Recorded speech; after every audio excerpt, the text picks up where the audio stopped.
बातचीत का तरीका। इतिहास गवाह है कि बातचीत से बड़ी समस्याओं का हल निकला है। सफलता के आखिरी मुकाम तक पहुंचने में भी बातचीत के लहजे और तरीके की अहम भूमिका होती है। अगर आप अच्छे से बातचीत करते हैं, तब न सिर्फ आप सफल होंगे, बल्कि आपकी लोकप्रियता भी बढ़ेगी। लोग आपका सम्मान करेंगे। मेरे पिताजी मुझे बचपन के दिनों से ही सिखाया करते थे, मधुरं वचनम किम दरिद्रम। धीरे धीरे मैंने सबके साथ अनुभव भी किया कि मधुर वचन सच में बहुमूल्य होते हैं।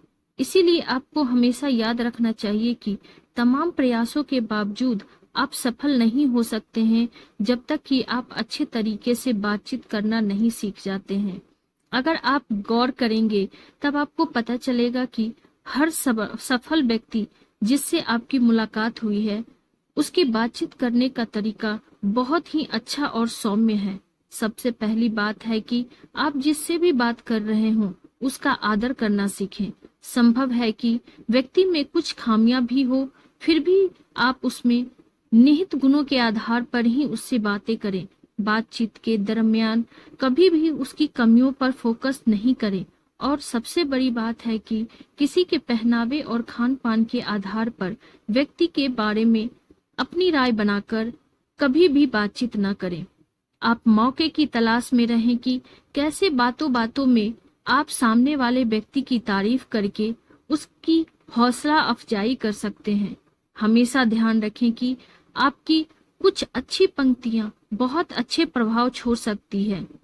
एक बहुत ही पुरानी कहावत है कि प्रकृति ने हम लोगों को दो कान और एक ही मुंह दिए ताकि हम लोग सुने ज्यादा और बोले कम। यह भी सच है कि हमेशा ज्यादा से ज्यादा लोगों को सुनना चाहिए और बहुत ही कम बोलने का प्रयास करना चाहिए।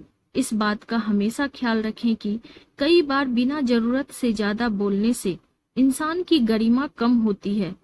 मजे की बात है, जिसे मैंने कई बार अनुभव भी किया है, कि ज्यादा बोलने वाला इंसान बहुत बोलता है और जब सामने वाला बोलता है तब भी वह बाज नहीं आता है। सामने वाले को बोलने से रोकने का प्रयास करता है या फिर उसकी बातों को सुनने के बजाय उस वक्त वह यह सोचता रहता है कि आगे मुझे क्या बोलना है। ऐसे में वह सामने वाले की बातों को समझने में चूक कर देता है। जब भी आप किसी से बातचीत कर रहे हों, तब आप दूसरों की बातों पर बहुत ही गौर करें, उसकी बातें ध्यान से सुनें और उनका मतलब समझने का प्रयास करें। कम बोलने का एक और बहुत ही बड़ा लाभ है।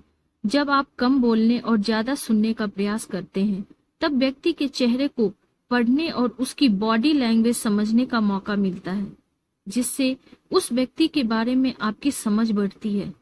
ज्यादातर लोग बातचीत करते समय अपने हित की बातों का ख्याल रखते हैं, अपने फायदे के लिए सामने वाले को कन्विंस करना चाहते हैं। लेकिन इसके विपरीत, अगर आप सामने वाले के फायदे से संबंधित बात करेंगे, तब सच में आपके लिए लाभकारी होगा। मेरे कहने का यह अर्थ बिल्कुल नहीं है कि आप किसी की चापलूसी करें। अगर किसी से कोई गलती हुई है या कोई काम बिगड़ गया है, तब जरूर उसे बताएं। सिर्फ इस बात का ध्यान रखें कि बताने का तरीका अच्छा हो। कभी किसी को ऐसा ना कहें कि वह खराब है, बल्कि उसे कहें कि लगता है कि आपसे गलती हो गई है। इसे ऐसे ठीक किया जा सकता है। किसी से बातचीत के दौरान अगर आप अपनी कुछ निजी बातें भी शेयर करते हैं, तब उसे अच्छा लगता है और अपनापन बढ़ता है। लेकिन हमेशा सावधान रहें। बिना किसी को परखे हुए उसे अपने बारे में ज्यादा कुछ नहीं बताएं।